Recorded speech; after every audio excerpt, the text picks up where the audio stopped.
오늘은 고난의 참맛이라는 제목으로 하나님의 말씀을 나누어 보려고 합니다. 특별히 성전에서 그리고 영상으로 예배드리는 모든 분들, 이 예배 그리고 말씀을 통해서 고난 중에서 위로하시는 하나님의 손길을 경험하게 되기를 축복합니다. 잘 알려지지 않은 노래이지만 인생의 맛이라고 하는 범상치 않은 제목의 노래가 있습니다. 가사의 한 소절을 여러분들에게 읽어드릴 테니까 천천히 한번 음미해 보셨으면 좋겠습니다. 입안으로 쏟아지는 음식의 다양한 맛은 세상을 살아가는 맛으로도 표현할 수 있어. 단맛, 짠맛, 고소한 맛, 매운맛. 가장 좋은 건 사는 맛 아닐까? 네, 사는 맛, 인생의 맛에 대해서 이야기하고 있습니다. 여러분들 흔히 인생살이를 맛으로 비유하는 사람들이 있습니다. 그렇다면 지금 예배드리는 여러분들의 인생의 맛은 좀 어떠실지 궁금합니다. 한번 스스로 이렇게 내 요즘 인생의 맛은 어떤 맛인지를 한번 되새김질 해보셨으면 좋겠습니다.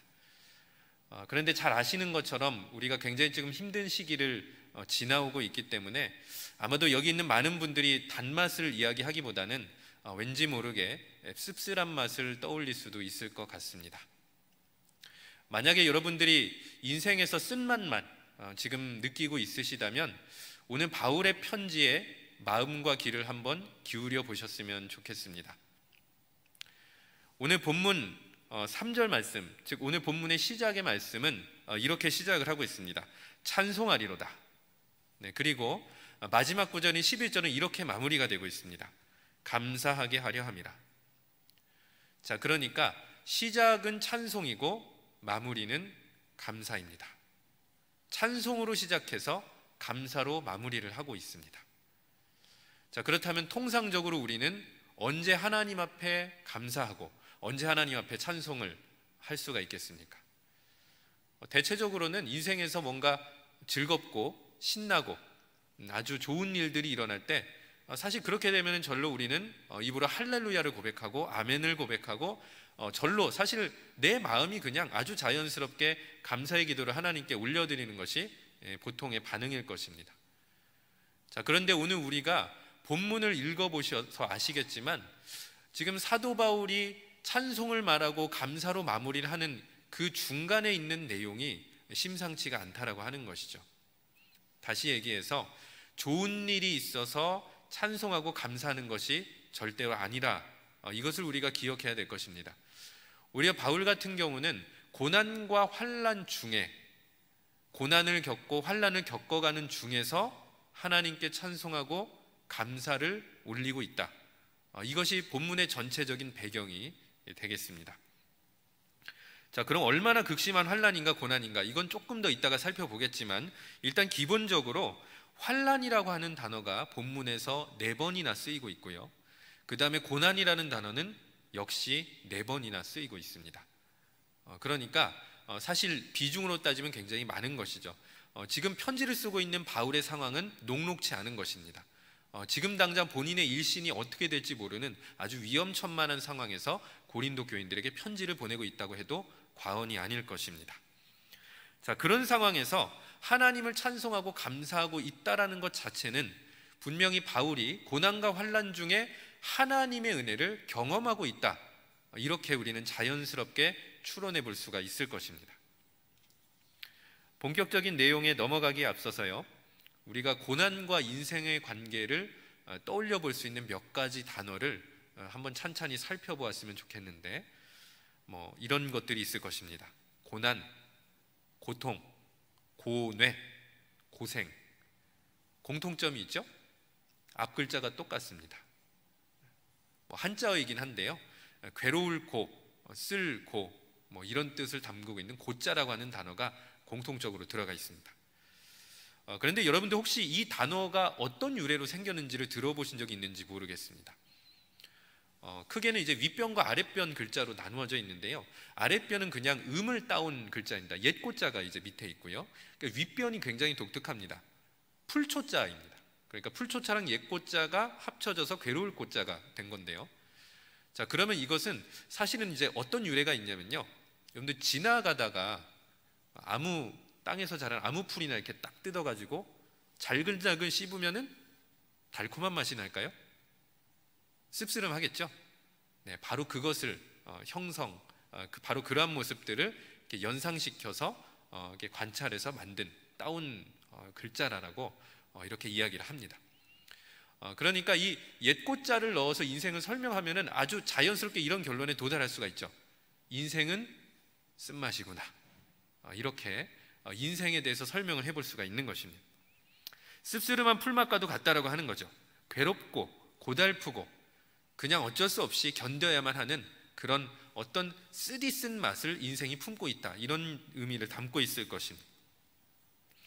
그런데 바울이 분명히 자신이 고난과 환난에 있는데도 불구하고 찬송하고 감사했다라고 하는 것은 바울이 이 고난을 통해서 쓴맛만 느낀 것이 아니라 우리가 무언가 알지 못하는 독특하고 색다른 은혜의 맛을 느꼈다, 이렇게도 우리는 파악해 볼 수가 있는 것이죠. 자, 그렇다면은 과연 바울이 경험했던 고난의 맛이, 그 실체가, 그 정체가 무엇이었는지를 우리는 본문을 통해서 확인을 해보아야 되는 것입니다. 특별히 본문은 바울이 경험했던 고난의 찬맛, 그것이 세 가지 종류다라고 이야기를 하면서 첫 번째 고난의 찬맛을 설명합니다. 바로 5절 상반절에 있는 말씀인데, 먼저 그 맛의 정체는 그리스도를 따르는 기쁨입니다. 우리 한 목소리를 한번 따라해 보겠습니다. 그리스도를 따르는 기쁨. 네. 그러니까 바울은 고난 속에서 기쁨의 맛을 맛본 사람이었다. 자, 5절 상반절의 말씀을 한 목소리로 읽어보도록 하겠습니다. 그리스도의 고난이 우리에게 넘친 것 같이. 네, 그리스도의 고난이 우리에게 넘쳤다, 이렇게 바울은 간단하게 5절을 시작을 하고 있습니다.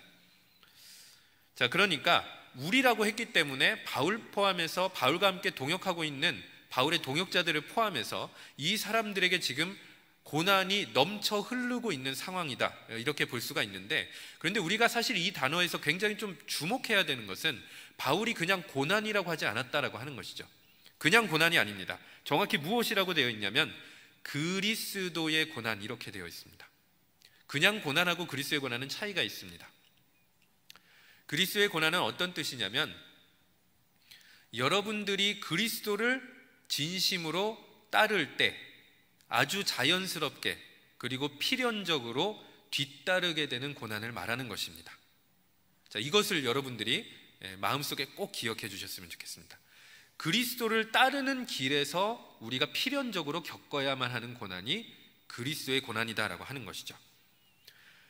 자, 그런데 바울은 사실 본문에서 이 그리스도의 고난, 즉 자신이 그리스도를 따르면서 겪었던 고난이 어떤 도시에서 언제 어떤 사건으로 구체적으로 나타났는지는 솔직히 말을 하지는 않습니다.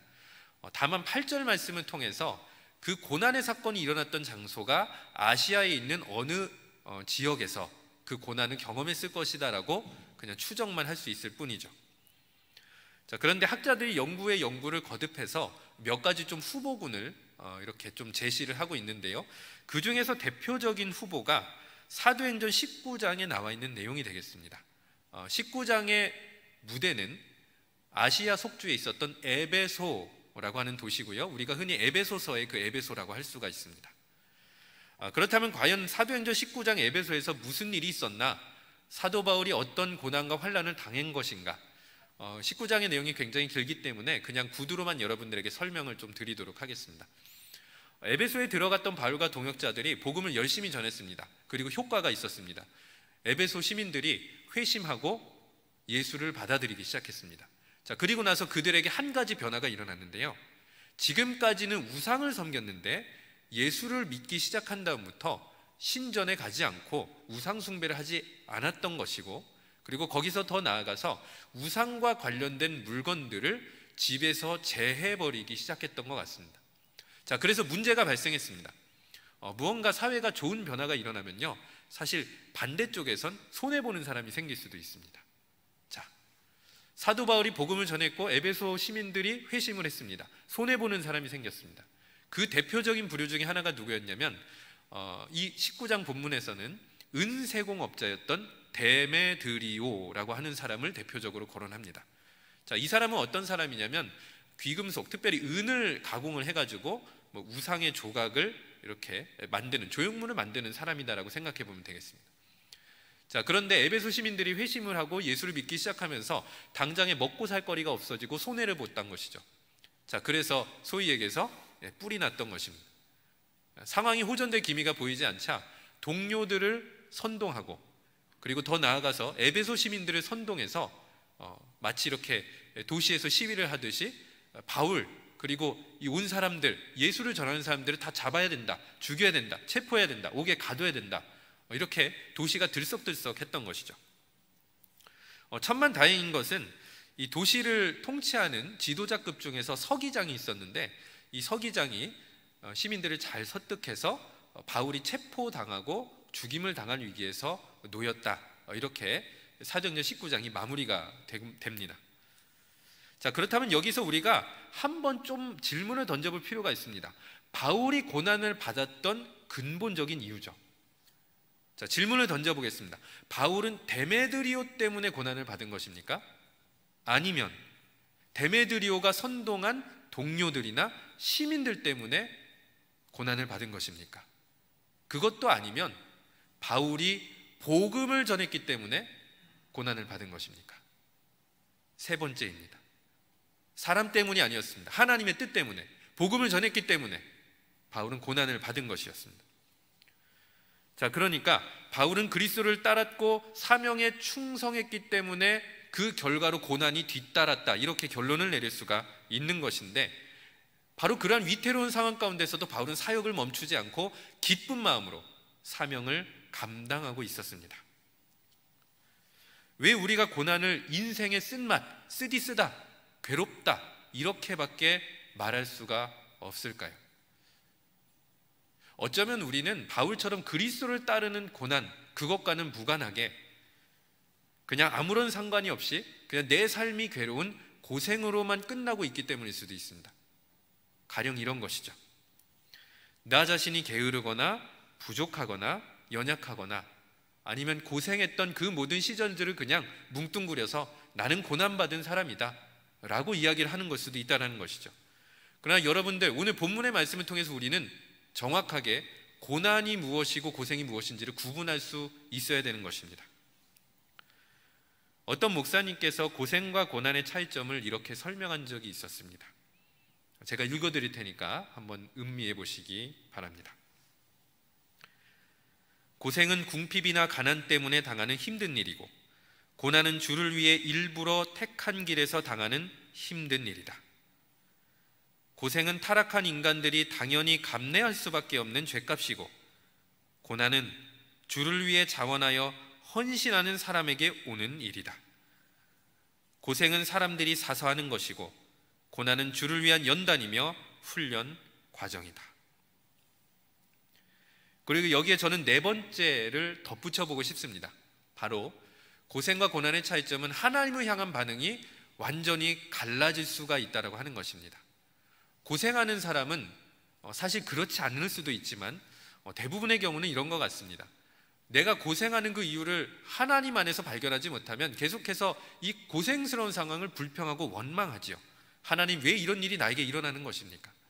그런데 그리스도의 고난을 받고 있는 사람은 바울과 같이 찬송하고 감사할 수가 있는 것입니다.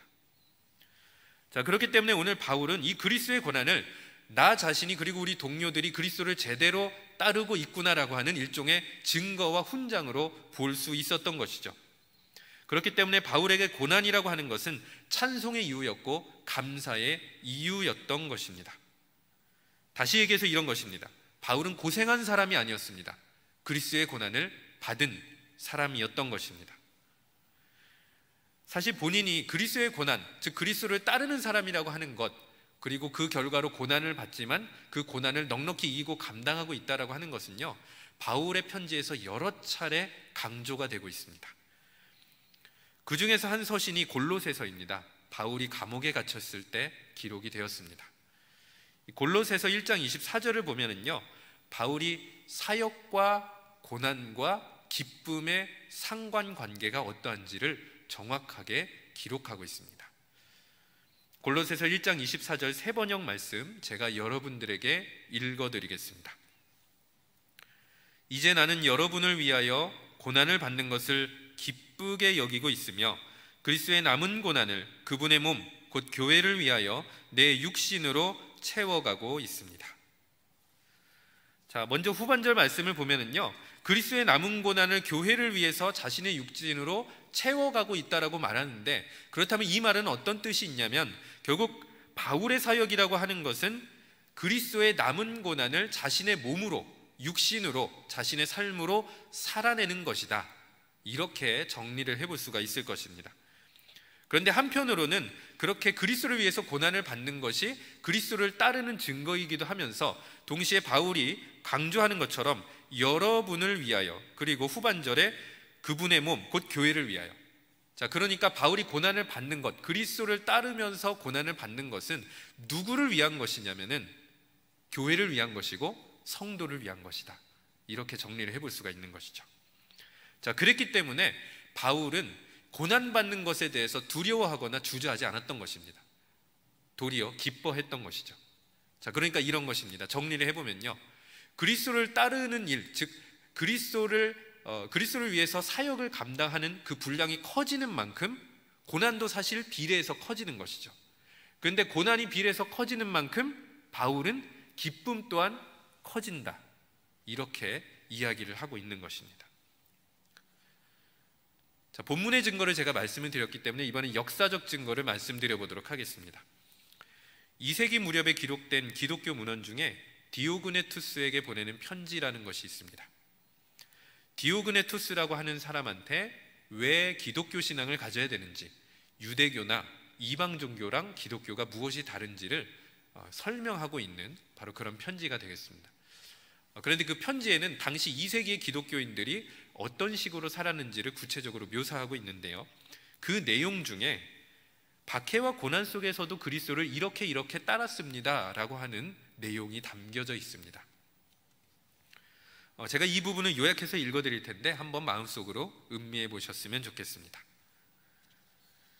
그들은 모든 사람들을 사랑하지만 모든 사람들로부터 핍박을 받습니다. 사람들은 그들이 누군지도 모르면서 여전히 정죄를 합니다. 사람들은 그들을 죽이지만 하나님은 그들을 다시 살리십니다. 그들은 가난하지만 많은 사람들을 부욕해 합니다. 그들의 궁핍함은 말로 표현할 수 없을 정도지만 동시에 말할 수 없는 풍요를 누립니다. 그들은 경멸을 당하지만 경멸하는 자를 향해 복을 빌어줍니다. 멸시를 당할 때 그들은 여전히 멸시하는 자에게 합당한 존경을 잃지 않습니다. 그들은 선을 행하고 악인으로 처벌을 받습니다. 처벌을 감내하면서도 그들은 즐거워합니다. 왜냐하면 그들은 부활을 믿기 때문입니다. 이것이 2세기 당시 그리스도를 따르던 사람들의 모습이었습니다. 사람들로부터 정죄를 받았습니다. 궁핍하게 살았고 경멸까지 당하고 옥에 갇히고 처벌당하며 죽음에 이르기도 했습니다. 그럼에도 불구하고 그들은 즐거워했고 기뻐했습니다. 왜냐하면 부활의 능력을 굳건하게 믿으며 그것이 바로 그리스도 예수를 따르는 증거라고 믿었기 때문에 그들은 그 길을 결코 포기하지 않았던 것입니다. 그래서 자신을 박해하는 사람들에게도 원망하거나 불평하지 않았습니다. 도리어 복을 빌어주고 기도해주고 부족한 것을 채워주었다, 이렇게 디오그네투스의 편지는 이야기를 하는 것입니다. 다시 얘기해서 그리스도를 따르는 사람에게는 기쁨과 즐거움이 넘친다라고 하는 것인데 고난이 있음에도 불구하고 그렇다라고 하는 것입니다. 우리가 고난을 인생의 쓴맛으로만 느끼는 이유, 사실 지금까지 그리스도와는 상관없이 그리스도와는 무관하게 살아왔기 때문은 아닌지 모르겠습니다. 그리스도를 따르는 신앙인이라면 고난을 두려워할 이유도 없고 오히려 그리스도를 잘 따르고 있다는 생각에 기뻐하고 즐거워할 수가 있는 것입니다. 자, 그렇다면은 지금까지는 우리가 그렇지 못했다면, 고생만 하고 있었다면 어떻게 우리가 이 고난 중에 기뻐하고 즐거워할 수 있을까요? 여러분들이 고생이라고 생각하는 이러한 상황 속에서 그리스도를 따르겠다고 결단하고 다짐해 보시는 건 어떻습니까? 그 고생길이 주님의 손 안에서 고난의 기쁨의 길로 바뀔 것입니다. 그리스도를 따르는 길에는 고난이 당연히 뒤따를 수밖에 없습니다. 그러나 하나님이 주시는 참된 기쁨도 비례하여 더해질 것입니다. 그러므로 그리스도를 따르는 고난에 동참하며 하나님이 주시는 기쁨을 누리며 살아갈 수 있는 성도님들 되시기를 축복합니다. 고난의 참맛 두 번째는 무엇이냐면 넘치는 위로입니다. 사실 고난이나 환난이 4번씩 쓰였지만 그것보다 훨씬 더 많이 쓰이는 단어가 있습니다. 동사형과 명사형을 합쳐서 10번씩이나 쓰이는 그 단어는 바로 위로입니다. 본문 5절의 말씀 우리가 한 목소리로 읽어보도록 하겠습니다. 5절입니다. 그리스도의 고난이 우리에게 넘친 것 같이 우리가 받는 위로도 그리스도로 말미암아 넘치는 도다.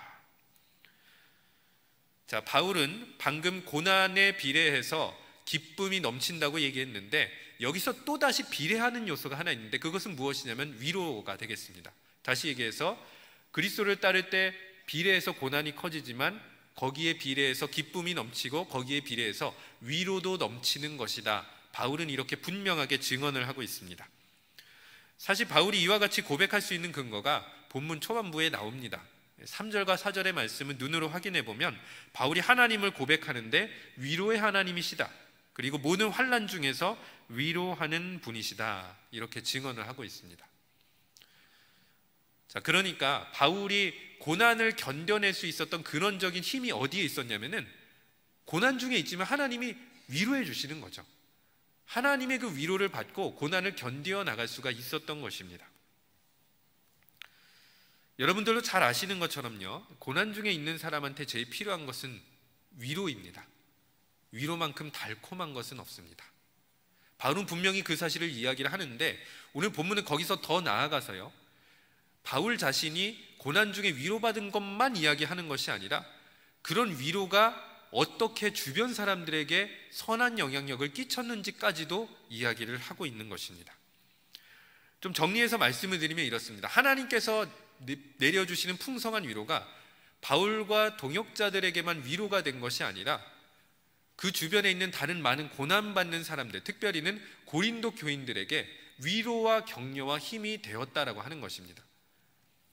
그래서 하나님께서 우리를 위로해 주시면 우리는 위로자로 변화가 되어서 우리를 통해서 다른 사람이 위로를 받을 수 있도록 통로가 된다, 이런 의미를 담고 있는 것인데 이 의미를 너무도 잘 드러낸 구절이 바로 6절 말씀이 되겠습니다.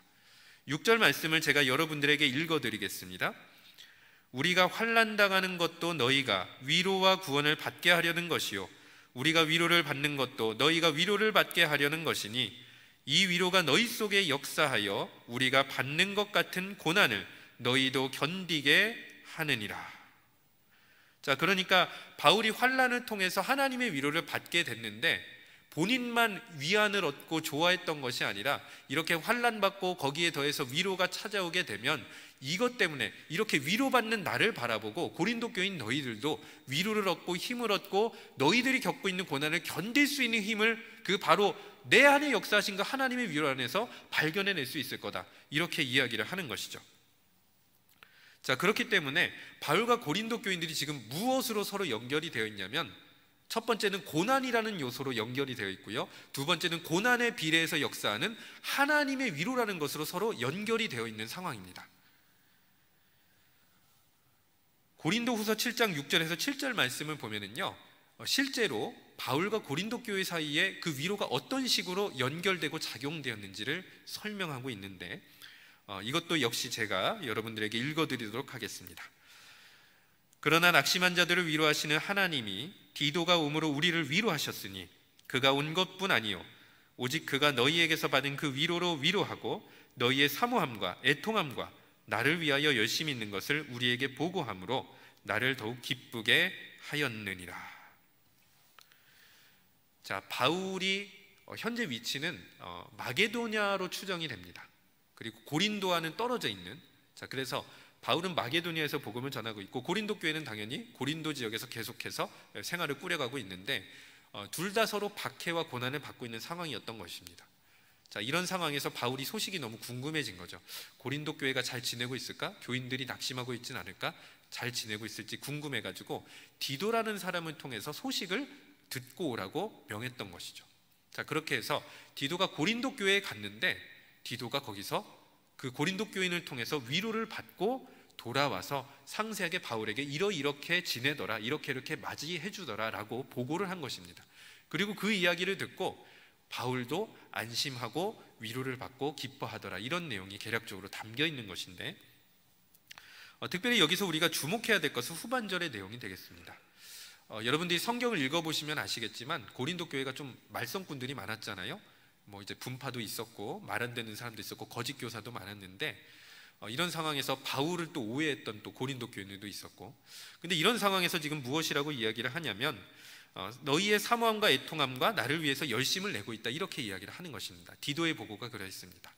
자, 그러니까 바울이 권면했을 때 고린도 교인들이 잘 받아들이고 회개도 하고, 바울이 우리의 사도구나, 우리를 위해서 열심히 하고 있구나, 거짓 교사들은 바울을 오해시키고 있구나, 제대로 깨닫고 바울을 변호해주는 이런 모습들을 사실 이 내용에 담고 있는 것이죠. 자, 그러니까 바울의 입장에서 디도가 전해준 소식이 얼마나 큰 하나님의 위로처럼 경험이 되었을지 우리는 능히 상상을 해볼 수가 있는 것이죠. 자, 그래서 바울과 고린도 교회의 관계를 저는 이렇게 정의를 내려보고 싶습니다. 상호 위로의 공동체다. 그리고 저는 바라기는 영등포 교회, 그리고 영등포 교회 성도님들이 상호 위로의 공동체로 세워지기를 간절히 바랍니다. 고린도 교회는 바울의 사역을 지지해 주었고 후원해 주었습니다. 그리고 고난 중에도 바울의 가르침을 충실하게 따랐습니다. 이것이 바울에게 큰 위로가 되었습니다. 바울도 마찬가지였습니다. 고난 중에 자신을 위로하시고 건지시는 하나님의 역사를 간증하면서 고린도 교인들이 지금 당면하고 있는 어려움과 고난을 이겨나가고 그 고난을 견디어내기를 바라며 계속해서 힘을 북돋아 주었던 것이죠.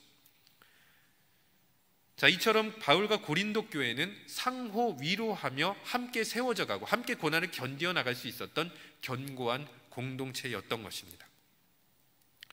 자, 그렇다면 우리는 여기서 일종의 이러한 결론을 낼 수가 있는 것입니다. 만약 하나님께서 고난 중인 나를 위로해 주셨을 때 여러분들은 그 위로를 자기 위안으로만 삼으시겠습니까? 아니면 내가 받은 위로를 고난당하는 사람한테 찾아가서 어떤 위로가 있었는지를 증언하면서 그 사람에게 버팀목이 되어주시겠습니까? 아프리카 쿤타리카라고 하는 깊은 산이 있는데 원숭이의 성지라고도 합니다. 왜냐하면 300여 종류의 원숭이들이 서로 뒤섞여 살고 있기 때문입니다. 영국에 있는 한 탐험대가 그 산을 탐험하면서 이 원숭이들을 관찰했다가 몇 가지 기이한 경험을 했다고 합니다. 첫 번째는 원숭이들이 아침부터 계속해서 소리를 지르면서 무언가 좀 산만하게 움직이고 있었는데 유심히 관찰해 보니까 그날 아침에 리더격인 원숭이가 죽어가지고 원숭이들이 슬픔을 표현하는 것이다, 이런 관찰 결과를 냈다고 합니다. 두 번째입니다.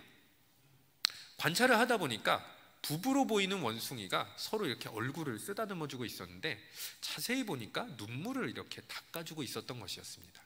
계속해서 관찰을 해보니까 본인이 기르던 새끼 원숭이가 죽었던 것이고 그 슬픔의 눈물을 흘리고 있을 때 그 원숭이 부부가 서로의 눈물을 닦아주고 있었다라고 관찰했다라고 합니다.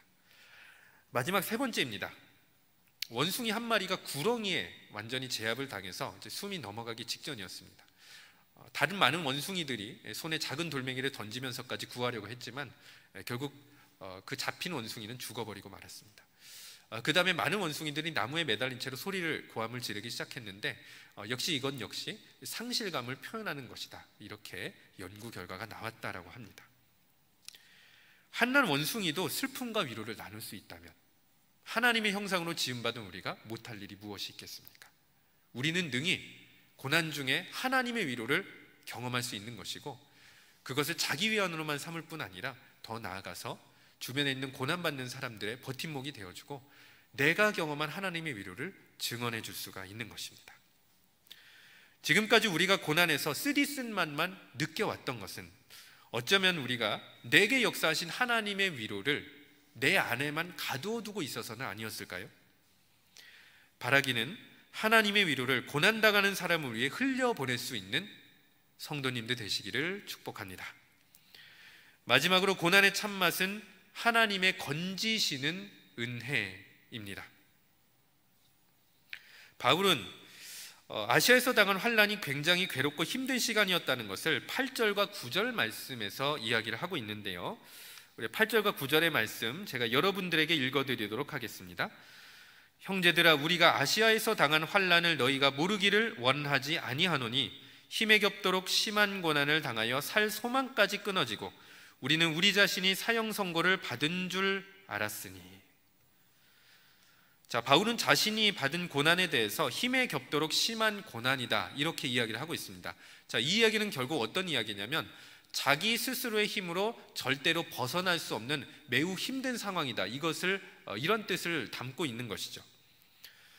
자, 그런 상황에서 바울이 느꼈던 것은 무엇이냐면 살 소망이 끊어졌다, 사형 선고를 받은 것 같았다.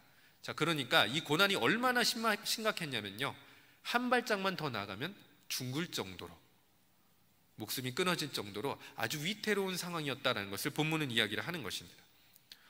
자, 그런데 신기하게도 바울은 바로 이러한 상황 속에서 하나님께서 깨닫게 하시는 바가 있었다는 것을 증언하고 있습니다. 굉장히 중요한 말씀인데요, 9절 하반절 말씀이 되겠습니다. 9절 하반절 말씀 우리가 한 목소리로 읽어보도록 하겠습니다. 9절 하반절입니다. 이는 우리로 자기를 의지하지 말고 오직 죽은 자를 다시 살리시는 하나님만 의지하게 하심이라. 아멘. 자, 죽음이 목전에 있는 이 고난 속에서 바울이 깨달은 것은 내 힘으로는 안 되는 거구나. 내가 여기서 건짐을 받으려면, 구원을 받으려면 내 힘을 모조리 다 빼고, 내 의지를 모조리 다 빼고 오직 한 분 하나님만 의지해야 되는 것이구나. 이것을 고난 중에 깨달았다, 이렇게 고백을 하고 있습니다. 하나님은 우리를 영원히 고난에 두지 않으십니다. 고난에 가둬두실 리도 없습니다. 하나님은 반드시 우리를 고난 중에 건져주시는 하나님이십니다. 자, 우리가 고난에서 건짐받기 위해서는 한 가지 필요한 것이 있습니다. 오늘 바울이 품었던 마음이죠. 오직 하나님만을 의지하는 마음, 죽은 자도 살리시는 하나님의 능력을 신뢰하는 마음이 필요한 것입니다. 여러분들 중에 분명히 정말 견디기 어렵고 자신의 힘으로 벗어나기 어려운 고난에 있으신 분도 있을 것입니다. 그런 분이 있으시다면 오직 하나님의 능력만 의지하는 믿음, 바로 그러한 믿음으로 나아갈 수 있기를 축복합니다. 평생 열심히 신앙생활만 하던 어떤 한 남자가 있었습니다. 이제 죽었고 천국에 가는 중에 천국문에 도달하게 됐습니다. 문 한번 쓱 쳐다보고 지나가려고 했는데 누가 팔을 이렇게 슬며시 잡는 것이죠. 누구냐고 물어보니까 베드로입니다, 이렇게 대답을 한 것입니다. 다시 한번 왜 나를 잡느냐고 물어보니까 천국에 들어가기 위해서는 당신의 삶을 점수 100점으로 환산을 해야만, 그 점수가 채워져야만 이 천국문을 통과해서 예수님을 만날 수 있습니다, 이렇게 이야기를 한 것이죠. 베드로가 다시 한번 이야기했습니다. 그렇기 때문에 당신의 삶을 이야기해 보시고 당신이 점수를 얻을 만한 그 이야기를 저한테 해주시면 그 이야기를 듣고 당신이 몇 점인지를 확인해서 100점이 넘으면 이 문을 통과해 드리겠습니다, 이렇게 이야기를 했습니다. 한 가지 이야기가 생각납니다. 저는 30년 동안이나 선교단체 지도자였습니다. 그래서 많은 선교사를 해외에 파송해서 많은 이방인들을 회심시켰습니다. 베드로가 이렇게 답변했습니다. 너무도 좋은 일을 하셨군요. 1점 드리겠습니다. 약간 의아했지만 계속해서 생각나는 대로 이야기를 계속했습니다. 저는 기독교인 가정에서 태어나서 믿는 아내랑 결혼했습니다. 무려 40년 동안 함께 살았고 단 한 차례도 싸워본 적이 없습니다. 가정은 매우 화목했습니다. 자녀들을 너무 잘 지도했고요. 그리고 자녀들은 지금 단 한 명도 교회에 안 다니는 자녀가 없습니다. 전부 다 장성했고 자녀를 가졌고 신앙과 믿음의 가정으로 키우고 있습니다. 자, 어떻습니까? 베드로가 이렇게 답변했습니다. 요즘 그런 사람은 드문데 말이죠. 매우 좋습니다. 당신의 이야기를 들어보니 2점짜리입니다. 자, 그때부터 식은땀이 뻘뻘 나기 시작했습니다. 아마 이야기를 듣는 여러분들도 식은땀이 좀 나실 수도 있을 것 같습니다. 조바심이 난 그는 계속해서 말을 이어갔습니다. 저는 무려 60년 동안 신앙생활을 했습니다. 신앙생활을 시작한 시작부터 죽는 그 순간까지 주일 예배 한 번도 빠지지 않았습니다. 헌금도 성실하게 냈습니다. 단 한 차례도 새벽 예배를 미룬 적도 없었습니다. 주일이 되면 열심히 봉사를 했습니다. 그리고 장년부 성경 공부를 인도해서 많은 사람에게 예수 그리스도를 알려주었습니다. 곰곰이 고개를 끄덕이며 베드로가 다시 한번 그 사람의 눈을 마주치고 좋은 얘기 잘 들었습니다. 방금 한 그 얘기는 1점짜리입니다. 자, 그럼 합쳐서 몇 점이 되나요? 100점이 필요한데 4점밖에 안 됩니다. 턱없이 모자랐습니다. 열심히 눈을 감고 머리를 굴렸습니다. 또 다른 이야기는 없을까? 그래서 또 다른 이야기가 도저히 생각나지가 않았습니다. 그리고 설령 거기서 더 이야기한다고 한들 1점, 2점에서 더 많은 점수를 받기는 왠지 안 될 것 같다는 생각이 들었습니다. 그렇게 점점 더 침울해지다가 곰곰이 생각을 하고 고개를 푹 숙인 다음에 베드로 그를 바라보고 이렇게 이야기를 했다고 합니다. 이제 겨우 4점밖에 안 되는군요. 더 이상 점수에 보탬이 될 만한 얘기가 없습니다. 난 천국에 들어갈 만한 자격도 인격도 안 되는 것 같습니다. 그러더니 갑자기 이렇게 기도를 했다고 합니다. 예수님, 이 죄인을 불쌍히 여겨주십시오. 예수님밖에는 없습니다. 제발 제가 천국에 들어갈 수 있도록 예수님께서 도와주십시오. 이 말을 마치자마자 베드로가 갑자기 박수를 치더니 이렇게 답변했다고 합니다. 자, 이제야 당신은 100점을 얻으셨습니다. 천국으로 들어가시기를 바랍니다. 자, 이야기의 요점은 무엇일까요? 오직 예수님의 능력과 공로만을 의지하는 것이 믿음이라고 하는 것이고, 사실 그것 때문에 우리가 천국에 갈 수 있는 것이고, 그것 때문에 우리가 이 세상 가운데서 하나님의 건지시는 은혜를 경험해 나갈 수가 있다고 하는 것이죠. 예수님의 공로만을 의지해서 천국에 갈 수 있었던 그 100점을 채웠던 남자처럼 바울도 이러한 마음으로 고난 중에 하나님 앞에 간구했던 것입니다. 자, 그리고 하나님께서는 이런 바울의 간구를 외면하지 않으셨습니다. 우리가 마지막으로 읽어볼 말씀은 본문 10절이 되겠습니다. 10절 말씀을 한 목소리로 읽겠습니다. 그가 이같이 큰 사망에서 우리를 건지셨고 또 건지실 것이며 이후에도 건지시기를 그에게 바라노라. 아멘. 자, 바울은 이렇게 얘기합니다. 큰 사망에서 우리를 건지셨다. 과거형이죠. 이미 그러한 경험이 있어 왔고요. 그리고 앞으로도 그러한 계속해서 고난이 찾아올지라도 하나님께서는 우리를 환난 가운데서 고난 가운데서 건져주실 것이라고 확신하며 고백하고 있는 것입니다. 여러분들 혹시 사형 선고를 받은 것처럼 견디기 어려운 고난 가운데 놓여져 있으시지는 않으십니까? 그렇다면 낭망하지 마십시오. 오늘 바울을 한번 유심히 관찰해 보십시오.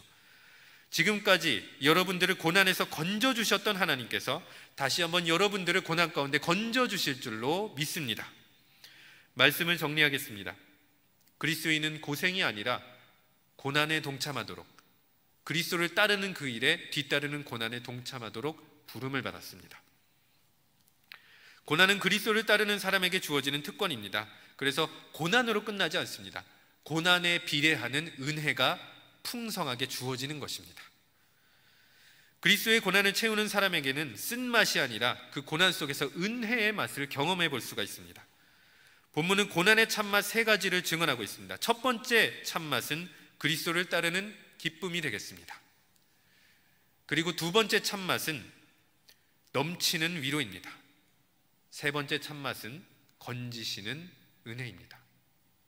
자, 그렇다면은 우리가 지금까지 알고 있던 고난의 맛이 완전히 달라졌죠? 고난이 맛있어 보이시지는 않으십니까? 표현이 좀 그렇긴 합니다만 저는 여러분들이 믿음을 통해서 맛있는 고난을 경험할 수 있을 것이라고 기대해 봅니다. 그리스도를 따르는 고난 속에서 우리는 언제든지 쓰디쓴 고난만 겪는 것이 아니라 맛있는 고난, 은혜의 맛을 내는 바로 그 고난을, 그 경험을 할 수가 있게 되는 것이죠. 고난의 참맛 세 가지의 맛을 잊어버리지 않으셨으면 좋겠습니다. 고난의 참맛을 맛보며 고난 속에서도 하나님을 전적으로 신뢰하며 하나님께서 주시는 기쁨과 위로와 은혜를 경험하게 되는 여러분 되시기를 축복합니다.